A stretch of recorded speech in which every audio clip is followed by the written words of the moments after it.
Hello friends, good morning, happy Saturday. So இன்றைக்கி சூப்பரான ஒரு ரெசிபி தான் கேரட் தேங்காய் பால். இது நானுமே இப்போ ரீசெண்டாக தான் பண்ணுறேன்.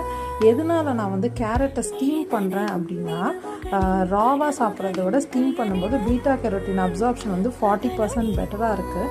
ப்ளஸ் டைஜஷனுக்குமே அந்த ஃபைபர்ஸ் வந்து ஈஸிலி டைஜஸ்டபிள் ஆகிடும். ஜஸ்ட் 5 மினிட்ஸ் நம்ம இந்த மாதிரி தேங்காவும் கேரட்டும் ஸ்டீம் பண்ணிவிட்டு பால் எடுத்து நாட்டு சர்க்கரை கொஞ்சமாக ஏலக்காய் போட்டு நம்ம கொடுக்கும்போது ரொம்பவே ஒரு ஹோல்சமான பிரேக்ஃபாஸ்ட்டாக இருக்கும். நம்ம இன்னுமே பெட்டர் ஆக்கணும்னா இது வந்து நான் ஜஸ்ட் ரைஸ் ஃப்ளோரில் இடியாப்பம், மில்லட் ஃப்ளோர் ஆட் பண்ணி ரைஸ் ஃப்ளோரோட சேர்த்து இடியாப்பம் பண்ணால் ஒரு பக்கா சூப்பரான ஹெல்த்தி பிரேக்ஃபாஸ்ட் ரெடி ஆகிடும்.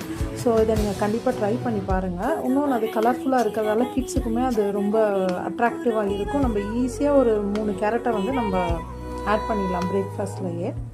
நாட்டு சர்க்கரை, ஏலக்காய், ஒரு பிஞ்சு சுக்கு பவுடர் ஆப்ஷனல் தான். கேரட்டும் தேங்காயும் நல்லா கிரைண்ட் பண்ணி எடுத்துக்கிட்டேன். இதே மாதிரி நம்ம ஈவினிங் கிட்ஸ் வந்து ஸ்கூல் விட்டு வரும்போது நம்ம இதில் நட்ஸ் எல்லாம் சேர்த்து ஒரு கேரட் மில்க் ஷேக்காக கூட கொடுக்கலாம். தேங்காயும் போட்டுக்கோங்க, ஏன்னா நம்மளுக்கு இந்த விட்டமின் ஏ வந்து ப்ராப்பராக அப்சர்வ் ஆகிறதுக்கு அது ஃபேட் சொலிபிள் இல்லையா, கொஞ்சம் குட் ஃபேட்டும் தேவைப்படும். ஸோ நம்ம வந்து இதில் இடியாப்பம் பண்ணும்போதே ஒரு சின்ன டேபிள் ஸ்பூன் கீ இல்லை பட்டர் ஆட் பண்ணி பண்ணோம்னா நமக்கு மேக்ஸிமம் பெனிஃபிட்ஸ் கிடைக்கும். ஸோ தேங்காய் பால் ரெடி. இந்த ஃபைபரை நம்ம வேஸ்ட் பண்ண தேவையில்லை. நம்ம வந்து சப்பாத்தி ஃபுல்கா பண்ணும்போது ஆட் பண்ணி பண்ணிக்கலாம். அப்படி இல்லைன்னா இதையே நம்ம வந்து பூரண மாதிரி செஞ்சு நம்ம கொழுக்கட்டைக்குள்ளே கூட வச்சு கொடுத்துடலாம்.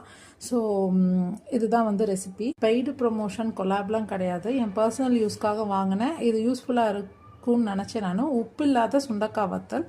ஸோ இந்த கூரைன்ற வெப்சைட்டில் இன்ஸ்டாகிராமில் பார்த்து வாங்கினேன். இது ரொம்பவே நல்லாயிருக்கு, கொஞ்சம் கூட உப்பு இல்லை.